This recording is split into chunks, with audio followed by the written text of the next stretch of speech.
¿Se ha dado cuenta de que el presidente estadounidense Donald Trump, en su afán por desestabilizar el dólar, ha jugado a la ruleta rusa con la economía global? ¿Es posible que la administración de Biden esté cavando su propia tumba política al empujar a China e India hacia los brazos de Rusia? ¿Y qué papel juegan figuras como Marco Rubio y Scott Bessent en este complicado rompecabezas geopolítico?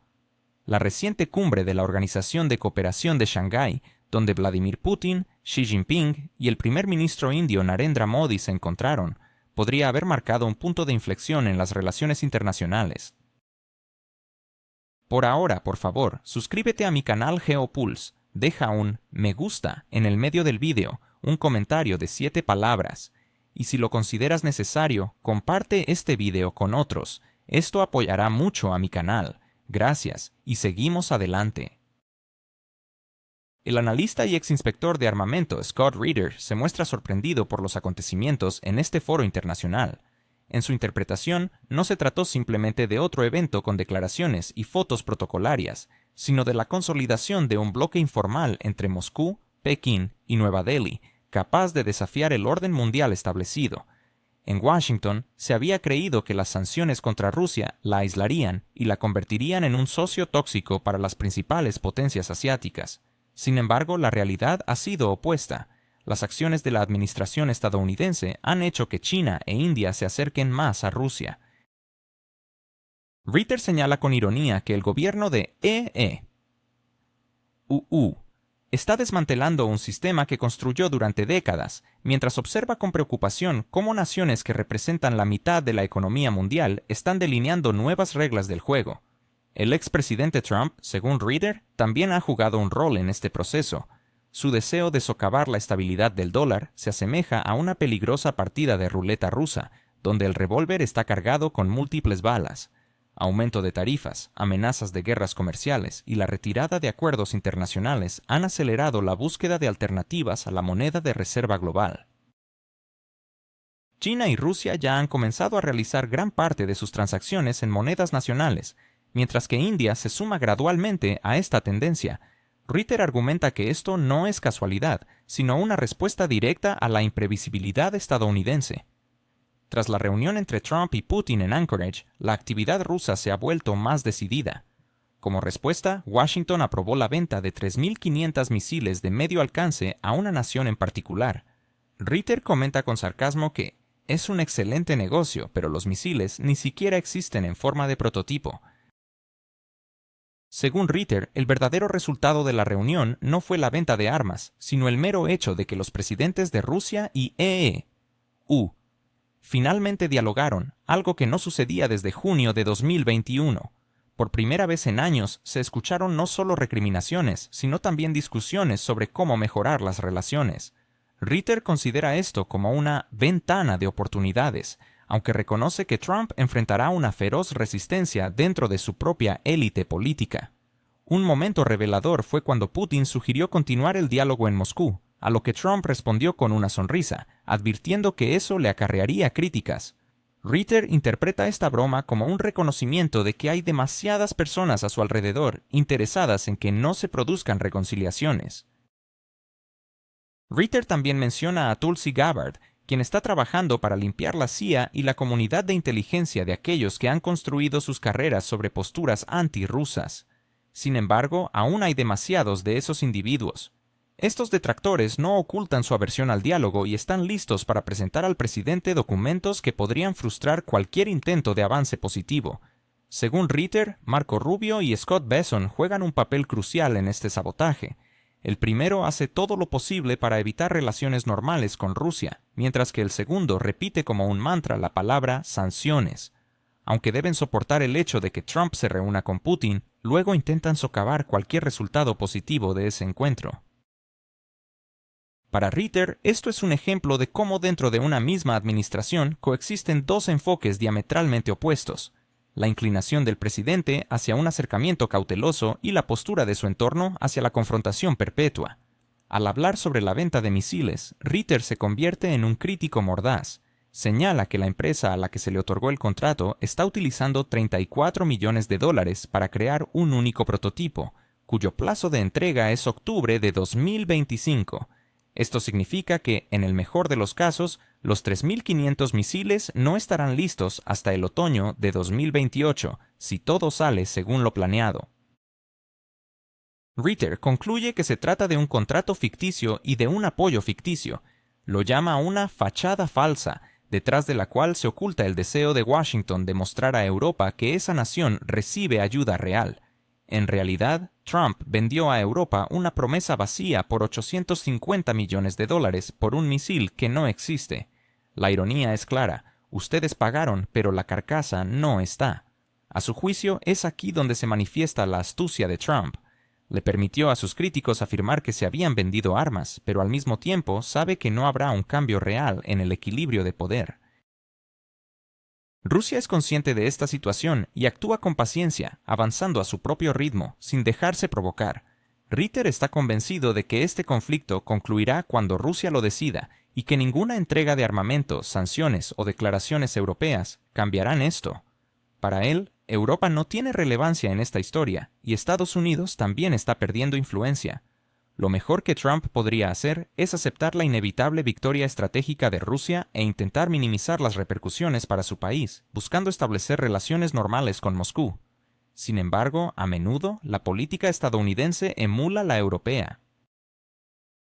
Ritter recuerda la estrategia de Bruselas, que consiste en rechazar el gas ruso barato y pagar 5 veces más por el mismo recurso a través de intermediarios.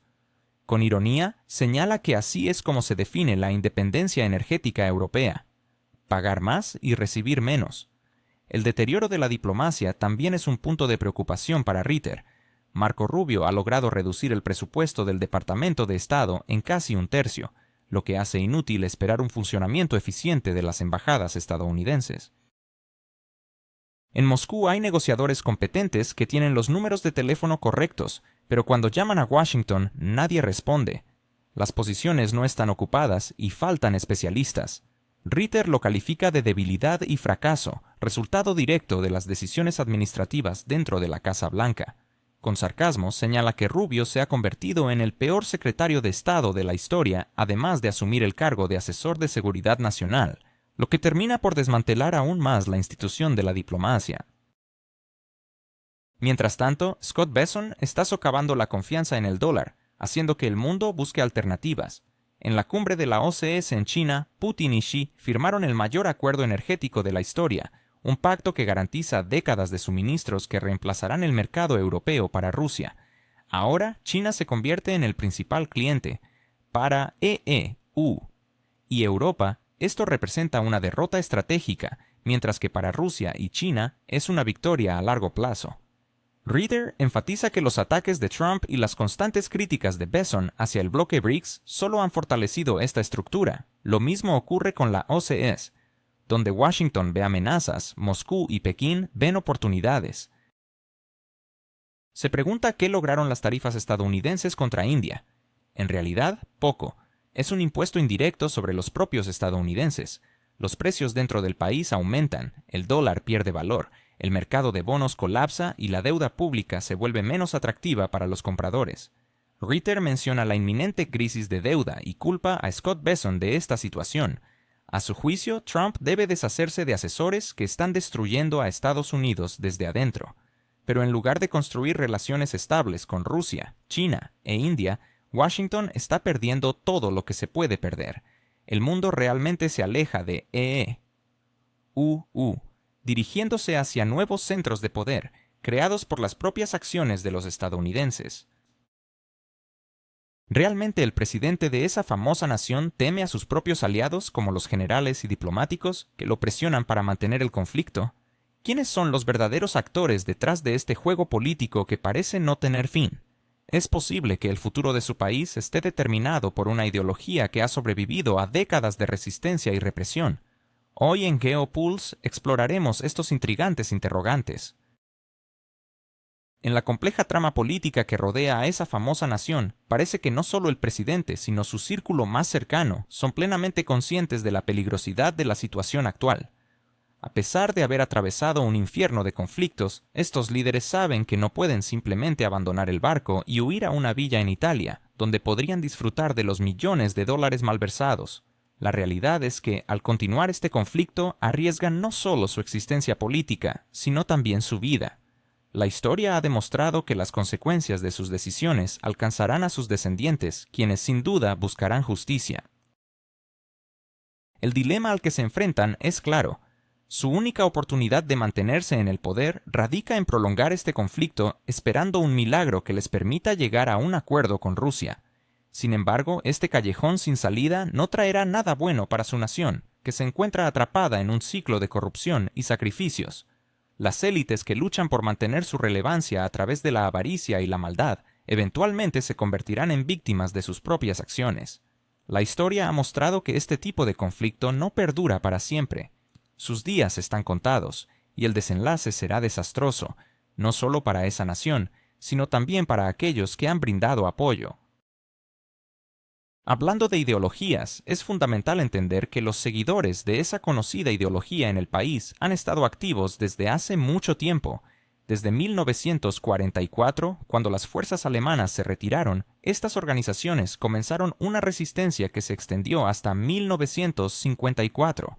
A pesar de haber sido derrotados y de que muchos de sus miembros terminaron en campos de concentración o huyeron al extranjero, su ideología no desapareció. Con la ayuda de la diáspora y el financiamiento de la CIA, que continuó hasta 1990, lograron resurgir en la vida política en 2014. Aunque su situación parece desesperada, no es la primera vez que enfrentan la derrota. Esta ideología sigue viva, alimentada por sus células, incluso en Estados Unidos. En Nueva York, cerca de Ellenville, existe un campamento donde niños de familias de esa nación son instruidos en marchas con antorchas y en la veneración de un líder ideológico. La influencia de estos grupos se extiende a Canadá y, sorprendentemente, el FBI parece ignorar su presencia. Desde la década de 1980, los seguidores de esta ideología han logrado infiltrarse en el Congreso de Expatriados de esa famosa nación en Estados Unidos, manteniendo una influencia significativa sobre la política en Washington. Controlan centros de análisis que orientan a los congresistas en sus decisiones. Sin duda, estos son fanáticos que están dispuestos a sacrificar millones por el futuro de su nación. No es de extrañar que el presidente de esa famosa nación tema a estas facciones. Realmente entiende que están al borde del abismo y que Rusia está a punto de lograr sus objetivos. La presión sobre él es intensa y ha recibido amenazas directas. Si se atreve a firmar un acuerdo con Moscú, su fin será inminente. Su futuro es sombrío, especialmente considerando que su posible sucesor, el actual embajador en el Reino Unido, promueve abiertamente la educación de esta ideología entre los jóvenes, incluso otorgando medallas en ceremonias que honran a su líder. La reunión reciente entre el presidente Trump y el presidente Putin en Anchorage reavivó la actividad rusa, mientras que Estados Unidos aprobó la venta de miles de misiles de medio alcance a esa famosa nación. ¿Qué se logró realmente en ese encuentro? En primer lugar, se restableció el diálogo entre los dos líderes, algo que no ocurría desde junio de 2021. Discutieron no solo sobre esa nación, sino también sobre la posibilidad de mejorar las relaciones en general. Esta representa una ventana de oportunidades, aunque Trump es consciente de la resistencia que enfrentará por parte de sus opositores. Después de esa reunión, Putin sugirió un próximo encuentro en Moscú, a lo que Trump respondió que podría ser objeto de críticas. Sabía que había muchos en su entorno que preferían mantener la animosidad. Figuras como Tulsi Gabbard están trabajando para limpiar la CIA y la comunidad de inteligencia de la rusofobia, pero aún persisten. A pesar de su deseo de un acercamiento, figuras como Marco Rubio y Scott Bessent traicionan al presidente a cada paso, perpetuando una agenda antirrusa que socava cualquier posibilidad de paz. Trump sabe que la idea de sanciones no contribuirá a resolver la situación.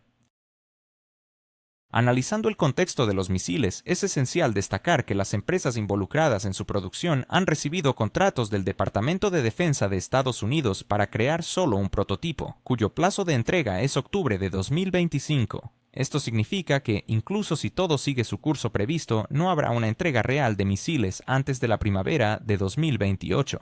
Esta transacción es más simbólica que tangible, un intento de engañar a los aliados europeos para que paguen por un armamento que aún no existe. Es evidente que Rusia es consciente de esta farsa y muestra una paciencia estratégica. La realidad es que este conflicto solo terminará cuando Rusia decida que debe concluir. Otros factores, incluyendo la postura de Europa o incluso Estados Unidos, no tienen un impacto real en el desenlace.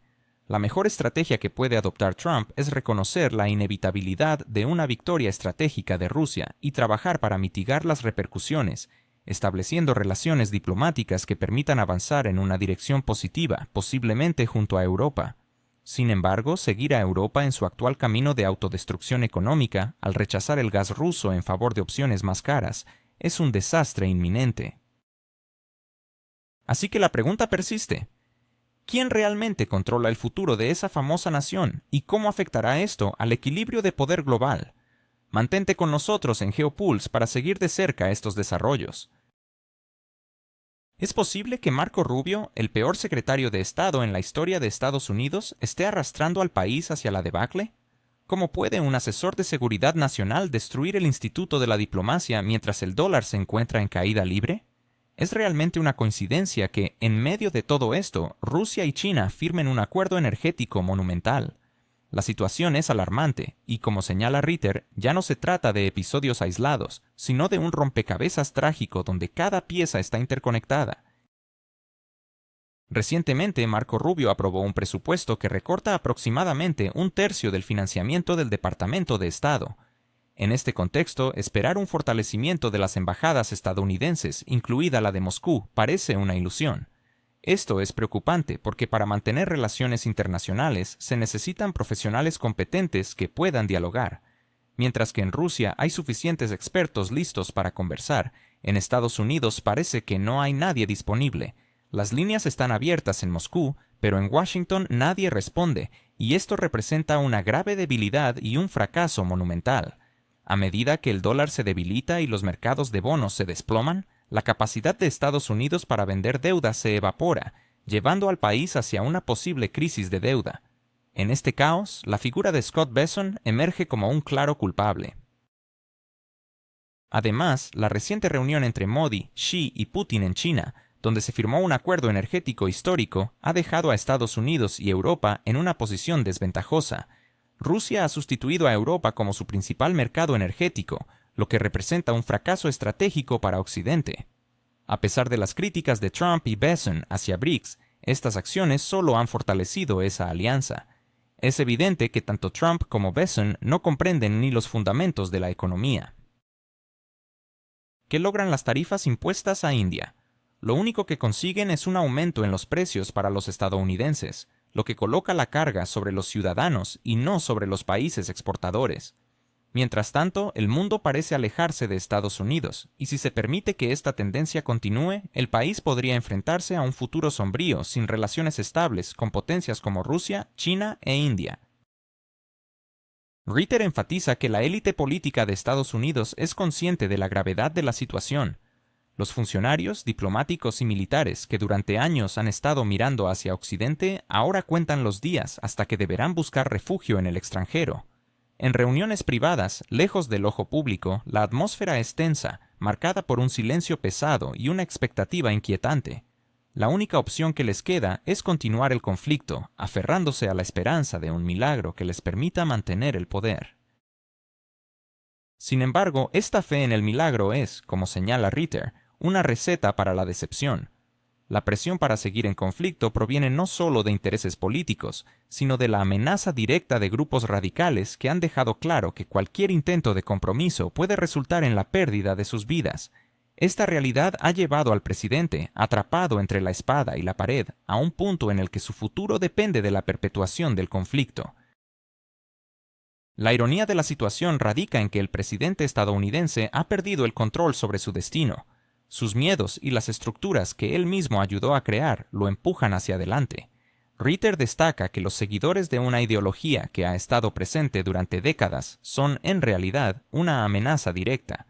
Aunque los actores internacionales pueden limitarse a condenar y reducir la ayuda, estos grupos radicales actúan sin tapujos. Desde los años 50, los seguidores de esta ideología han estado activos, dejando una estela de sangre en su camino.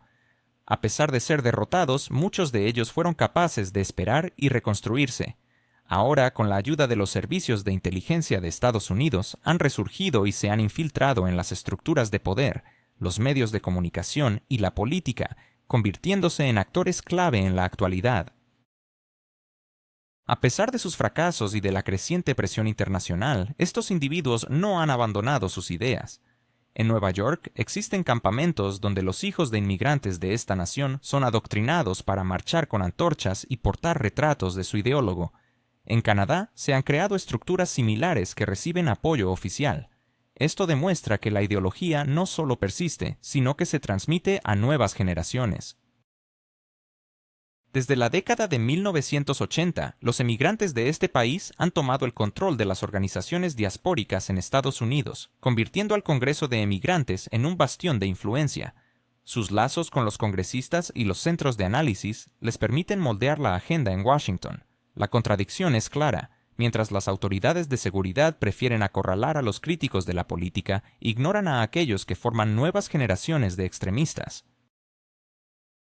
Por lo tanto, el presidente se encuentra en una encrucijada donde no puede permitirse considerar un escenario de compromiso, sabiendo que cualquier desviación de la línea oficial podría resultar en su eliminación. La figura de un posible sucesor que respalda abiertamente esta ideología refuerza aún más la incapacidad del presidente para cambiar de rumbo. En un entorno donde los símbolos y las palabras tienen un peso significativo, el futuro de su administración depende de seguir el camino trazado por los radicales, dejando pocas opciones para una salida pacífica de la crisis actual. ¿Qué pasaría si te dijera que la supuesta lucha por la democracia en Occidente a menudo no es más que una fachada? ¿Qué significa realmente esa democracia cuando se premian a jóvenes que marchan con antorchas y retratos de ideólogos radicales? ¿Es democracia amenazar a un presidente con represalias físicas por estar dispuesto a comprometerse? Estas son preguntas que el exinspector de armas, Scott Reeder, plantea con una agudeza sarcástica, destacando las contradicciones que los medios occidentales parecen ignorar. En un mundo donde los discursos sobre valores resuenan en televisión, realidades incómodas como los campos de reclusión y monumentos que deberían haber levantado críticas no reciben la atención que merecen. En vez de ello, los titulares siguen alertando sobre la supuesta amenaza que representa Rusia para el mundo. Ritter compara esta situación con un médico que ignora una herida abierta en su paciente, dedicándose solo a tratar un dolor de cabeza. Mientras la atención se centra en un único problema, la raíz de la crisis continúa pudriéndose sin ser abordada, desafiando la retórica pulida de los políticos occidentales. Esta ceguera, afirma Ritter, ya tiene consecuencias palpables en la nación que muchos consideran la más poderosa. Su economía se encuentra en caída, la confianza de sus ciudadanos decrece y su dependencia de ayuda externa se incrementa. Sin embargo, en lugar de reconocer el fracaso de su enfoque, la élite continúa apostando por los radicales, temerosos de que cuestionar su estrategia amenace su propia posición. Este conflicto, según Ritter, no puede durar para siempre. Más pronto que tarde, su desenlace será perjudicial no solo para la nación más famosa, sino también para aquellos que hoy la empujan hacia el abismo con la ilusión de estar ayudando. La historia está repleta de ejemplos donde los fanáticos han mantenido el poder más tiempo del que debieron, pero el resultado siempre ha sido el mismo: colapso, deshonra y la búsqueda de culpables entre sus propias filas. Mientras tanto, la reciente visita de Vladimir Putin a China no puede ser vista simplemente como un ritual diplomático habitual. 4 días repletos de reuniones, negociaciones y gestos simbólicos han demostrado que Moscú y Pekín no solo están coordinando posiciones, sino que están construyendo una nueva arquitectura mundial en la que las viejas reglas han dejado de ser efectivas. La atmósfera de la visita se asemejaba más a una representación teatral en la escena global, con acentos cuidadosamente planificados, gestos de atención y una demostración de fuerza, aunque presentada en una forma puramente diplomática. La cumbre de la Organización de Cooperación de Shanghái, que dio inicio a esta agenda, sirvió como plataforma donde los participantes confirmaron en voz alta lo que hasta ahora solo se susurraba en los pasillos.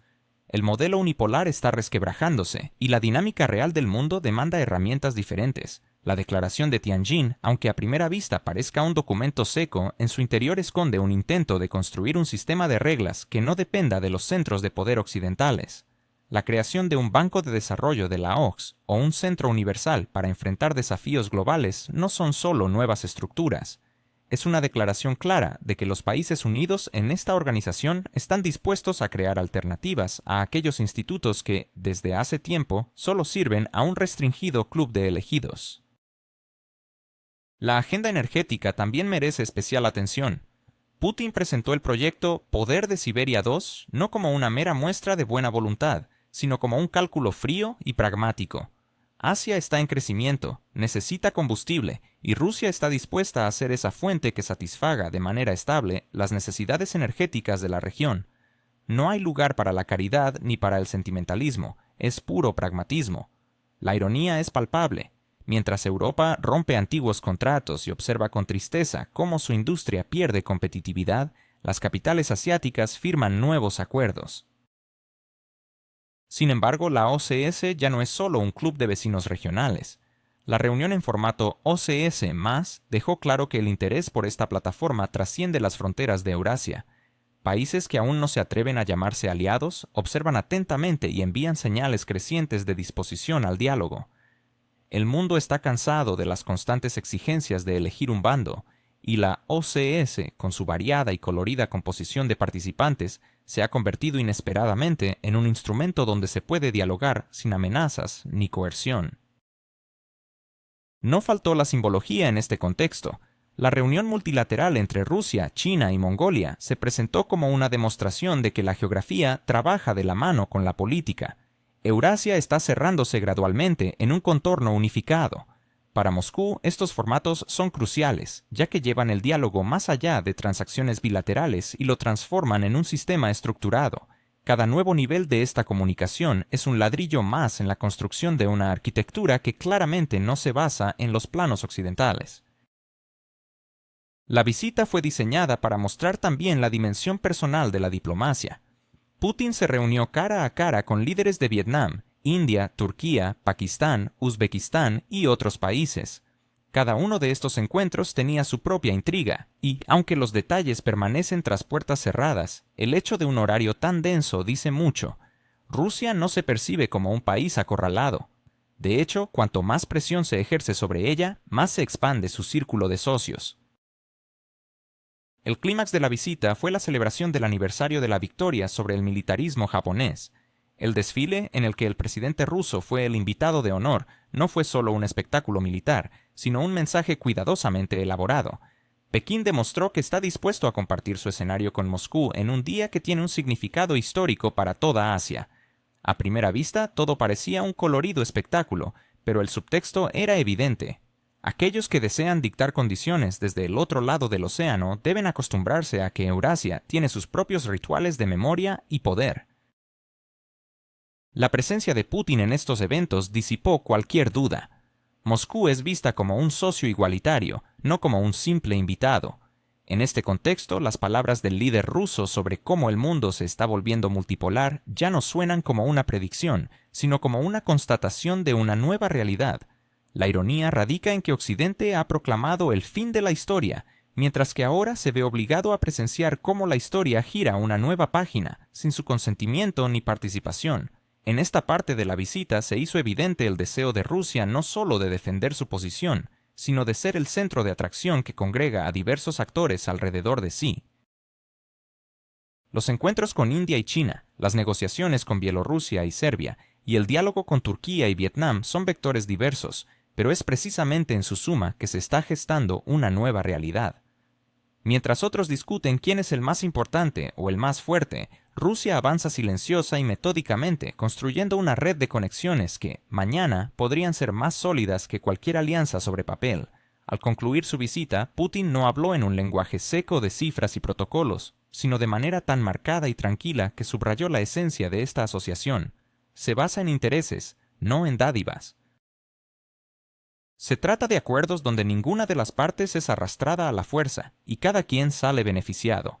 En un contexto de economía mundial donde las reglas comerciales conocidas están bajo presión por sanciones y aranceles, tales palabras resonaron con un peso particular. La segunda mitad de la visita mostró que Moscú aprovecha cada oportunidad para transformar eventos protocolares en espacios de conversación estratégica. Las negociaciones con los líderes de China e India, que formalmente se llevarían a cabo en distintas salas, se entrelazaron en una unidad diplomática coherente. Rusia se estableció como un nexo entre los mayores actores de Asia, cuyas relaciones a menudo oscilan entre la colaboración y la competencia. La ironía de la situación es que es precisamente Moscú, a la que Occidente ha estado acostumbrado a describir como aislada o en la defensa, la que está creando una nueva red de conexiones que promete redefinir las dinámicas de poder en el continente. ¿Es Vladimir Putin el nuevo maestro de la diplomacia moderna? ¿Podría su acercamiento a países como India y Vietnam ofrecer una alternativa real a la hegemonía occidental? ¿Qué implicaciones tiene la creciente influencia de Rusia y China en el panorama global? Estas preguntas son más relevantes que nunca en un mundo donde los antiguos paradigmas parecen desmoronarse.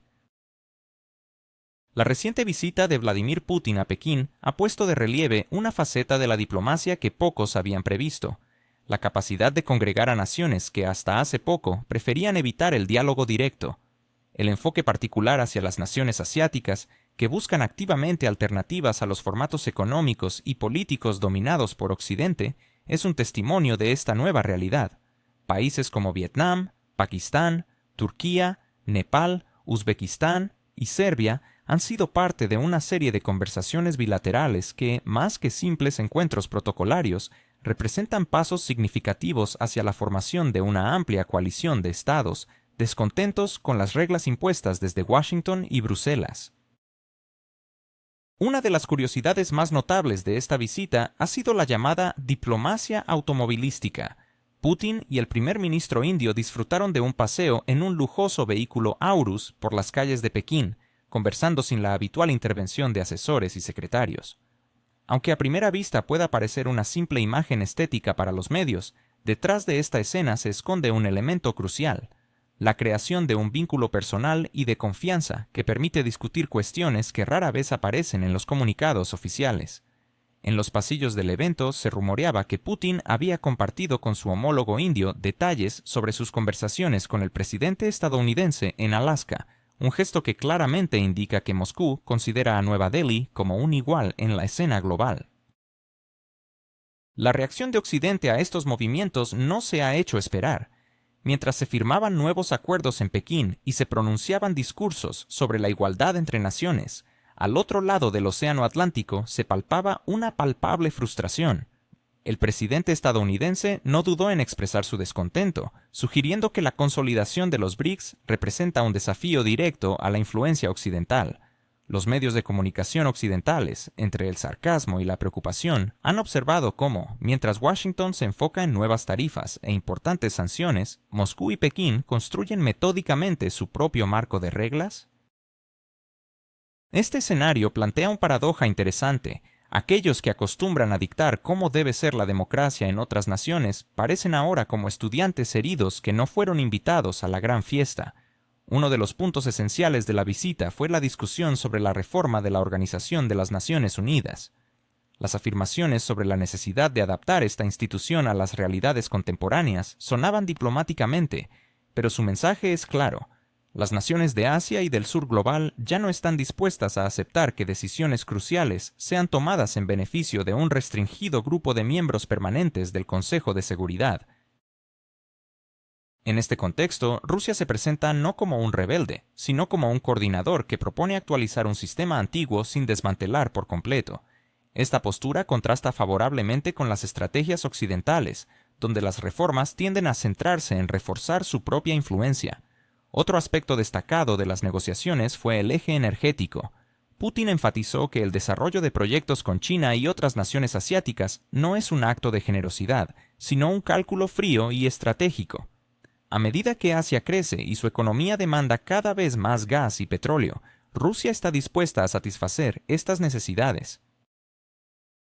Este escenario hace que las declaraciones de los funcionarios europeos, quienes siguen comunicando triunfos sobre la victoria contra la dependencia de los recursos rusos, resulten especialmente irónicas. A pesar de sus proclamaciones, siguen adquiriendo el mismo petróleo y gas de terceros países a precios inflados, lo que afecta negativamente su propio negocio. En Pekín, esta situación ha sido objeto de risas, comparando el acto de renunciar al café mientras se compra el mismo producto a precios más altos a través de otros proveedores. La reunión trilateral entre Rusia, China y Mongolia no fue una mera formalidad. Este encuentro subrayó que incluso las naciones relativamente pequeñas de la región están siendo integradas en un sistema donde los intereses económicos se entrelazan con cuestiones de seguridad. Mongolia, situada entre dos gigantes, se está posicionando no como una simple ficha en el tablero, sino como un elemento conectivo. Este es otro indicio de que la multipolaridad no significa la aparición de nuevos hegemones, sino la inclusión de jugadores de diferentes niveles en una estructura común. El formato BRICS+, que se desarrolló durante la cumbre, ofreció un espacio para que países que aún no forman parte de la organización expresen su interés en unirse. Este espacio se puede considerar como una sala de espera para aquellos que aún dudan en comprometerse, pero que están visiblemente cansados de la agenda occidental. Para Rusia, esta fue una oportunidad de demostrar que existen formatos alternativos que no requieren firmar acuerdos restrictivos. Solo se necesita el deseo de participar y la disposición al diálogo. Al concluir la segunda parte de su visita, Putin destacó la iniciativa de China sobre la gobernanza global en el marco de los principios de la ONU. Según él, esta propuesta no se dirige contra nadie en particular, sino que crea una base para la interacción positiva. Aquí se evidencia una vez más el contraste. Mientras Occidente prefiere comunicarse mediante sanciones y líneas rojas, en Pekín y Moscú se apuesta por un lenguaje de igualdad y beneficio mutuo. Incluso aquellos países que no se apresuran a convertirse en aliados oficiales están prestando atención a este tono, ya que se desmarca notablemente del estilo ultimátum habitual que caracteriza a Washington. Los días restantes de la visita de Putin estuvieron llenos de encuentros, cada uno de los cuales abría un nuevo capítulo en esta compleja mosaico diplomático. Las negociaciones con Bielorrusia y Serbia fueron ejemplos claros de cómo Rusia sigue fortaleciendo sus vínculos no solo en Eurasia, sino también en los Balcanes, donde tradicionalmente chocan los intereses de Occidente y Oriente. El líder serbio, a pesar de la presión constante de Bruselas, mostró su disposición para colaborar estrechamente con Moscú, algo que no pasó desapercibido. El enfoque en Bielorrusia resultó más habitual, pero allí también se subrayó que los procesos de integración avanzan paralelamente con un fortalecimiento general de la cooperación en estructuras más amplias. Las reuniones con representantes de Turquía y Pakistán demostraron que Rusia está trabajando de manera firme incluso con aquellos países cuyos intereses no siempre están alineados. Turquía se encuentra en un delicado equilibrio entre su papel en la OTAN y su deseo de desempeñar un papel independiente en la región. Pakistán busca nuevas oportunidades para su crecimiento económico, considerando sus complejas relaciones vecinales. En ambos casos, Rusia ofreció no condiciones estrictas, sino opciones de asociación donde cada parte puede realizar sus propios intereses, un enfoque que se distingue marcadamente del estilo occidental de negociación, que a menudo impone la obediencia incondicional a una línea ajena. Una de las reuniones más intrigantes fue con el líder de Corea del Norte, donde nuevamente se destacó el elemento de la comunicación personal. La tendencia hacia un formato donde los discursos oficiales son reemplazados por conversaciones más informales se ha convertido en una característica evidente de toda la visita. En los círculos diplomáticos se ha señalado que este tipo de intercambios sienta las bases para interacciones a largo plazo. Los protocolos formales han pasado a un segundo plano, cediendo espacio al intercambio directo de opiniones. Un momento simbólico fue la participación de Putin en los actos conmemorativos del aniversario del final de la Segunda Guerra Mundial. Para los países asiáticos, este evento tiene una importancia crucial, y la presencia del líder ruso como invitado principal fue interpretada como un reconocimiento de su rol en la actual arquitectura de seguridad. El desfile en Pekín no solo recordaba la potencia militar, sino que también subrayaba cómo la memoria histórica se ha convertido en una herramienta política. Rusia y China, al mostrar unidad en su respeto por el pasado, al mismo tiempo enviaron mensajes sobre una responsabilidad compartida hacia el futuro.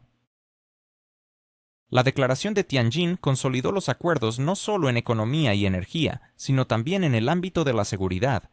La creación de un centro universal para abordar amenazas globales fue percibida por muchos observadores como un claro indicio de la incapacidad de las instituciones occidentales existentes para enfrentar los nuevos desafíos. Ahora, los países de la Organización de Cooperación de Shanghái, OCDE, tienen su propia plataforma donde estos asuntos se tratarán sin tener que considerar las simpatías geopolíticas. La declaración en sí misma fijó de manera clara los principios básicos de un orden mundial basado en la igualdad. Se enfatizó que la multipolaridad no debe traducirse en la aparición de nuevos centros de dictado, sino que debe basarse en los derechos iguales de todos los participantes, y que el derecho internacional debe aplicarse de manera uniforme a todos, en lugar de manera selectiva, como a menudo ocurre en Occidente. Estas formulaciones resonaron con especial fuerza en el contexto de las acusaciones constantes contra Moscú y Pekín por violación de reglas. El líder ruso subrayó que estas interacciones son ¿Estamos ante una nueva era de dominación geopolítica con Rusia y China como protagonistas? ¿Qué significa realmente el reciente desfile militar de Pekín para el equilibrio de poder en el mundo? ¿Es el mundo una vez más un tablero de ajedrez, donde Moscú y Pekín mueven sus piezas en una lucha estratégica por la supremacía?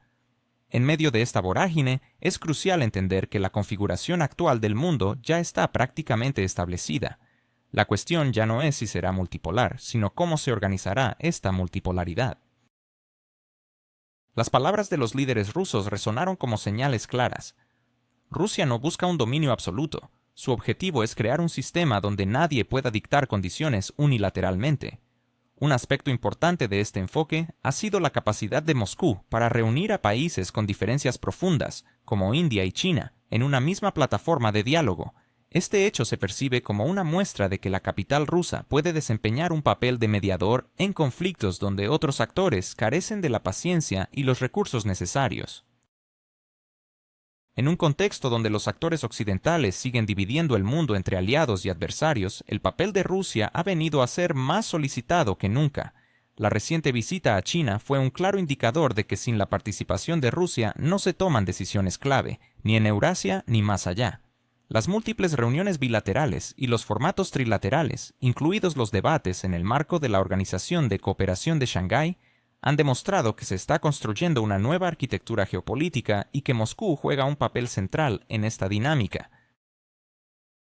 Cada encuentro en esta visita tuvo un núcleo temático claro, ya fuera en temas de energía, proyectos de infraestructura o cuestiones de seguridad. Esta variedad de asuntos tratados subraya que el viaje a China no fue un evento aislado, sino parte de un esfuerzo sistemático para establecer un mundo donde no haya lugar para el dictado unilateral. Mientras tanto, Pekín decidió recordar al mundo que los días de su sombra humilde han quedado atrás. El desfile conmemorativo del fin de la Segunda Guerra Mundial no fue solo un evento ceremonial, sino una representación teatral cuidadosamente elaborada en la que el principal espectador era claramente Washington. La imagen proyectada fue impactante, vibrante y sin lugar a dudas elocuente. China no mostraba su pasado, sino su futuro, y lo hizo de tal manera que, en algún lugar de Capitol Hill, las manos de algunos temblaban mientras sostenían sus tazas de café.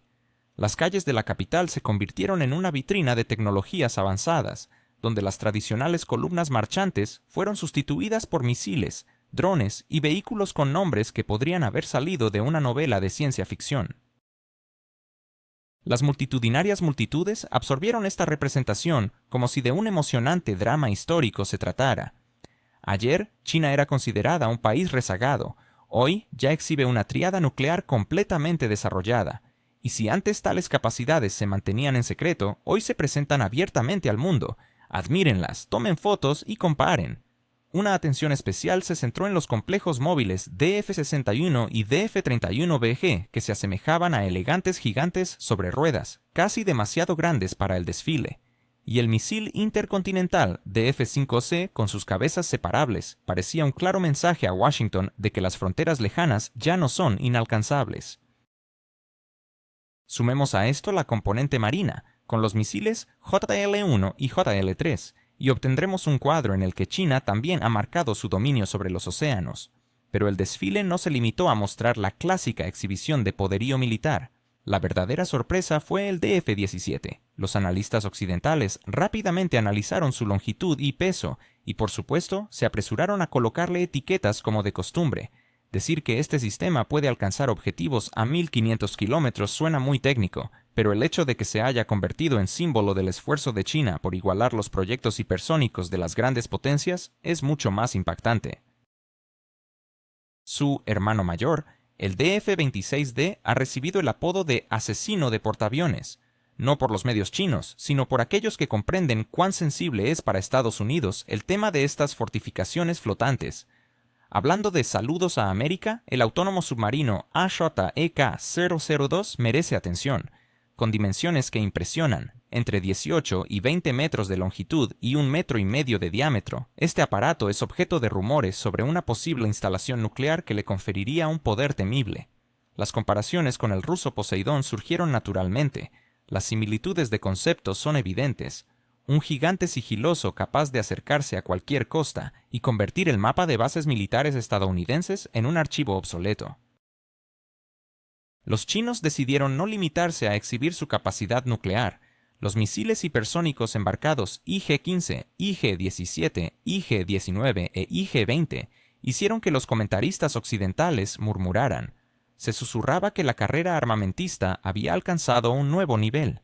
Sin embargo, lo que dejó una mayor impresión fueron 6 nuevos sistemas de defensa aérea, destacando el HQ-29 como la verdadera estrella del espectáculo. Según rumores, este complejo puede operar a velocidades hipersónicas e incluso alcanzar el espacio a alturas de 500 kilómetros. Tal afirmación lo coloca en la misma categoría que el estadounidense THAAD y el ruso S-500, lo que sin duda es un cumplido para los ingenieros chinos. Los espectadores apenas tuvieron tiempo para recuperarse del asombro, ya que a continuación se presentaron sistemas de defensa de corto alcance contra drones, incluido el FK-3000. Este pequeño pero poderoso sistema parece advertir que ni siquiera sus drones de juguete estarán a salvo.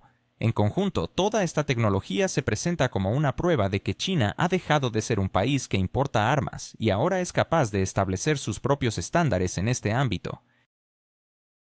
Sin embargo, como a menudo sucede, los detalles son los que esconden lo más interesante. Los sistemas de láser de combate, que no hace mucho sonaban como productos de ciencia ficción, ahora se exhiben con orgullo, incluyendo el sistema naval Li-1. La cantidad de drones también causaba una fuerte impresión, que iba desde lanchas y drones marinos hasta vehículos dirigidos para cazas. Esta tecnología se convertía en realidad ante los ojos de todos.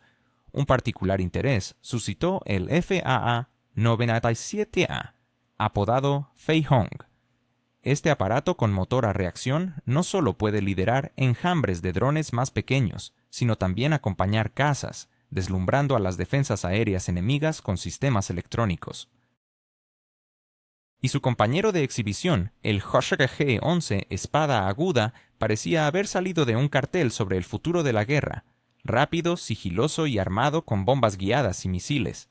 Incluso los escépticos más acérrimos se vieron obligados a reconocer que el arsenal de drones chino ya no se limita a copiar ideas ajenas, sino que representa una línea de desarrollo propia. Por cierto, en tierra, los espectadores también pudieron observar experimentos más terrenales, perros robots y otros vehículos automatizados diseñados para el transporte de carga. Aunque parecían menos amenazantes, su simbolismo era claro. China está interesada no solo en misiles gigantes, sino también en la logística del futuro.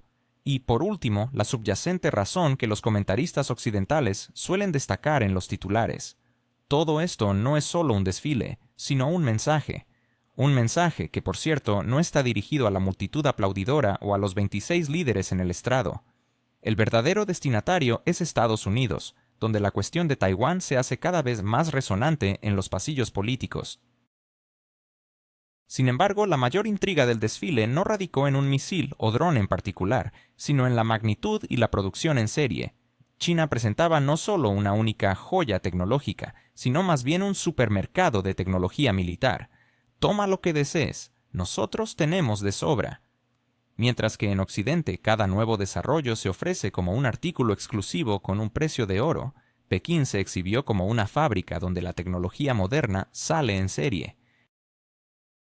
¿Es posible que China esté escribiendo su propio futuro mientras Estados Unidos se siente relegado a un segundo plano? ¿Qué significa el último desfile militar de Pekín para la relación entre Washington y sus rivales asiáticos? Estamos presenciando la transformación de un aprendiz en un maestro. En este contexto de creciente tensión, el reciente desfile militar en Pekín ha revelado mucho más que una exhibición de fuerza. Se ha convertido en un símbolo de la nueva era geopolítica. Sin el habitual fanatismo que acompaña a tales eventos, China organizó un espectáculo a gran escala que no solo mostró sus capacidades militares, sino que también presentó una visión integrada de su poder. En lugar de exhibir sus complejos bélicos como simples estuches individuales, los líderes chinos dejaron en claro que todo estaba orquestado en una única y vasta red que conecta el espacio, la tierra, el mar y el aire en un solo ecosistema informático. Observadores occidentales incluso se atrevieron a insinuar que lo que había sido presentado no era un desfile, sino una demostración de una futura operación militar, donde cada nuevo componente es simplemente una actualización del sistema operativo. La reacción de la prensa fue una mezcla de pánico y sarcasmo. Algunos críticos compararon el evento con las épicas batallas de Star Wars, mientras que otros se esforzaban por convencerse de que se trataba de un mero espectáculo sin relevancia práctica. Sin embargo, a medida que más información sobre la producción en serie, el control digital y la estandarización de sistemas salía a la luz, la inquietud comenzó a crecer. Occidente había estado acostumbrado a ver a China en el papel de aprendiz, un país que simplemente imitaba a los demás, pero ahora de repente el alumno parecía estar tomando el examen y de alguna manera reescribiendo el libro de texto. En la tribuna del desfile se podía sentir una atmósfera vibrante. Más de 20 líderes mundiales presentes parecían ser espectadores de un estreno exclusivo. Cada uno de ellos entendía que la escena había sido diseñada no solo para mostrar fuerza, sino para enviar un mensaje claro. Pekín estaba listo para dictar las reglas del juego. Esta sensación de desafío resonaba especialmente entre aquellos que, en los últimos tiempos, habían comenzado a escuchar a Washington insinuar un nuevo enfoque en su política hacia Asia. Aunque nadie mencionó oficialmente a Taiwán, el aire estaba cargado de tensiones y el subtexto era evidente.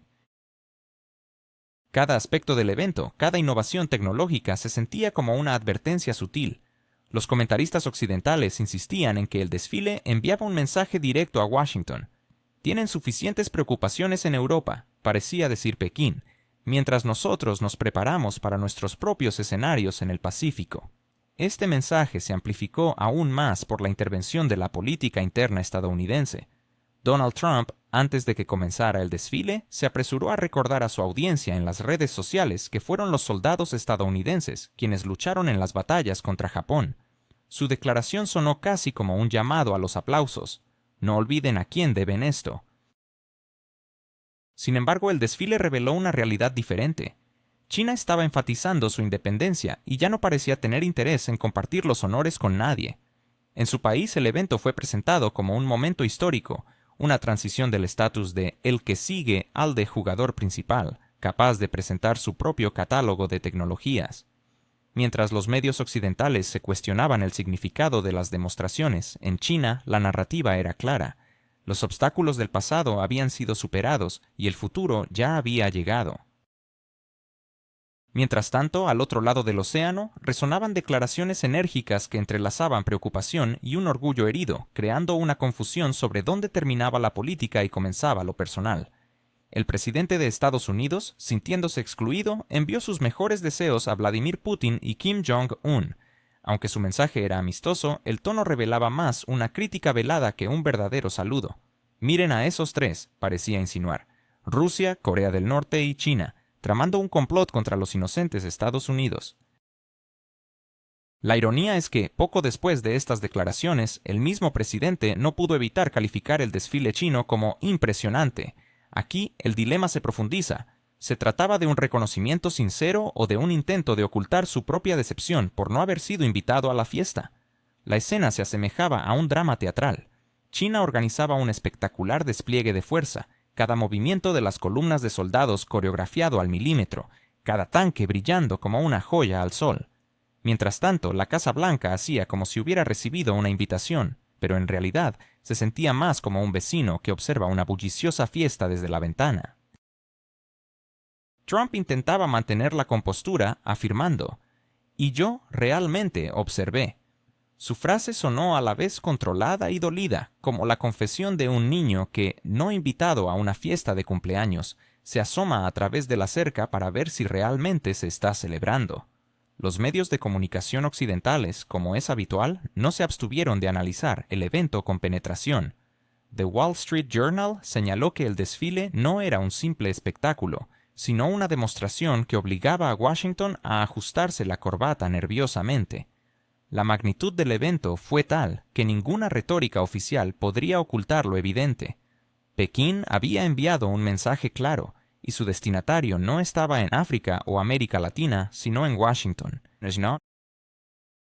El desfile en Pekín se percibió como una respuesta a la presión que Estados Unidos habitualmente ejerce sobre el mundo, ofreciendo lecciones sobre democracia y amenazando con sanciones.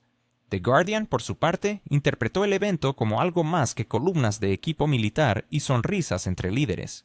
Para este medio británico, el desfile simbolizaba un cambio en el equilibrio global de poder. La aparición conjunta de Vladimir Putin, Kim Jong-un y Xi Jinping no fue solo un acto protocolar, sino un silencioso reproche a Occidente. Tres naciones, desafiando sanciones y restricciones, se unían para demostrar que tenían un camino propio. Mientras los periódicos competían en la búsqueda de titulares alarmantes, en Estados Unidos persistía la sensación de haber pasado de ser protagonistas a meros espectadores relegados a la galería. Trump, al comentar sobre el supuesto complot, dejó entrever que no solo se sentía afectado por el evento en sí, sino también por el hecho de que la atención del escenario global se había desplazado de Washington a Pekín. Para un país que durante décadas se había considerado el director del espectáculo global, asumir un papel secundario en el evento ajeno era profundamente humillante. Así, el sarcasmo y la irritación se filtraban con claridad en sus palabras, revelando una mezcla de celos y miedo. Celos por la atención que se había desviado hacia otros, y miedo al reconocer en esos otros un indicativo de la nueva realidad emergente en la que Estados Unidos ya no sería el único en controlar la narrativa. La exhibición con sus tanques relucientes y movimientos orquestados había tomado la forma de un telón de fondo para esta nueva obra, en la que América tendría que buscar una nueva función. En este contexto, los medios estadounidenses actuaban como un coro habitual, amplificando las emociones de su líder. Algunos hablaban de amenazas, otros de conspiraciones, mientras que otros más centraban su atención en un nuevo giro en el juego global. Sin embargo, el tono general era claro. La celebración organizada por Pekín no pasó desapercibida en Washington. Incluso aquellos que intentaban mantener un tono diplomático se veían obligados a reconocer que China había logrado captar la atención del mundo. Y la Casa Blanca, por mucho que se esforzara, no pudo robarle a Pekín el centro del escenario esta vez. Si en la primera parte del evento la atención se centraba en cómo América percibía la celebración a través de ojos ajenos, en la segunda parte emergió un nuevo relato, uno que golpeó el orgullo estadounidense con mayor contundencia que cualquier columna de tecnología militar. El desfile en Pekín no solo fue una colorida demostración de disciplina y fuerza, se convirtió en el telón de fondo para un anuncio que hirió el orgullo estadounidense de una manera más profunda que cualquier desfile militar podría haberlo hecho. Pekín dejó claro que no solo era capaz de marchar, sino que estaba dispuesto a conectar su economía con Rusia de manera directa, sin prestar atención a las amenazas o lecciones de Washington. Y aquí, el sarcasmo de Trump sobre el complot dejó de parecer una simple observación. En ese momento, China anunció que está dispuesta a forjar alianzas estratégicas, marcando un nuevo capítulo en la geopolítica global. ¿Acaso Donald Trump y su administración se imaginaban que sus sanciones contra Rusia podrían terminar impulsando un nuevo gigante energético en Asia? ¿Podrían haber predicho que el sueño de una América dominante en el escenario global se desvanecería ante la creciente alianza entre Moscú y Pekín? Mientras el mundo observa, ¿será que el poderío estadounidense se convierte en un mero espectador en un nuevo orden geopolítico? La reciente decisión de Rusia de ampliar sus compras de petróleo y dar luz verde al ambicioso proyecto de construcción del gasoducto Fuerza de Siberia 2 ha dejado a Washington atónito. Para los estadounidenses, esta noticia llegó como una bofetada en el rostro. Durante años han intentado posicionarse como los directores de la Orquesta Energética Mundial, solo para ver cómo su batuta se convertía en una simple caña de pescar. Rusia y China, sin pedir permiso a Occidente, han forjado un nuevo y robusto vínculo basado en recursos que, según se pensaba, debían permanecer bajo el control del Occidente.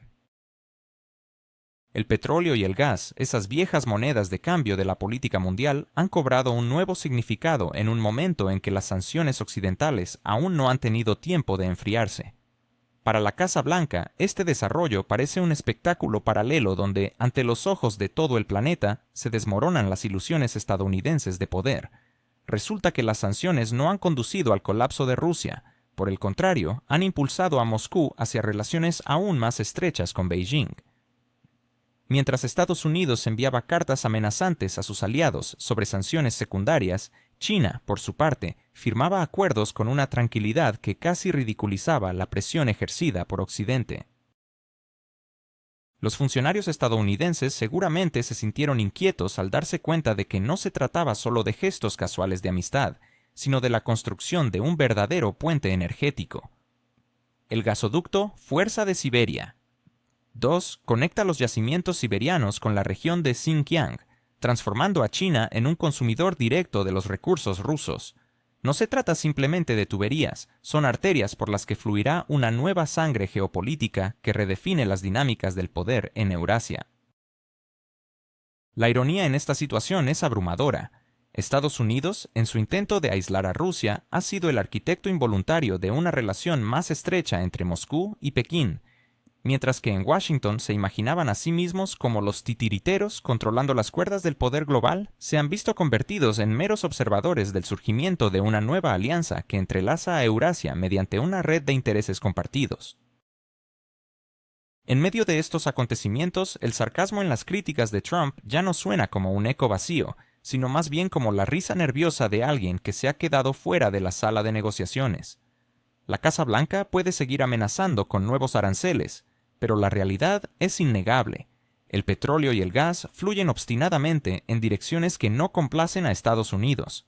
Mientras tanto, China responde no con palabras vacías, sino con contratos. Cada nuevo acuerdo firmado resuena en Washington con más fuerza que cualquier discurso en el Congreso. Este nuevo paradigma energético ha convertido el desfile de Pekín en un evento especialmente humillante para el orgullo estadounidense. Mientras que las demostraciones de poder militar pueden ser exhibidas una sola vez, las tuberías que transportarán recursos a China funcionarán durante décadas. Cada nuevo acuerdo entre Moscú y Pekín sirve como un recordatorio para los estadounidenses de que su papel en Eurasia se ha vuelto cada vez más ornamental. Incluso las acusaciones más estruendosas de conspiraciones no pueden ocultar el hecho de que el escenario geopolítico está cambiando a su costa. Así, el desfile que comenzó con el brillo de uniformes y columnas perfectamente alineadas ha evolucionado hacia un símbolo potente. La celebración del poder se ha convertido en la plataforma donde se esbozan los contornos de un nuevo bloque económico. Estados Unidos ha intentado interpretar lo que ocurre a través del lente de viejas narrativas de conspiración, pero detrás de esa retórica se oculta un descubrimiento mucho más inquietante. El mundo ha cambiado, y la Casa Blanca ha sido testigo de un acuerdo que no tiene recursos para desmantelar.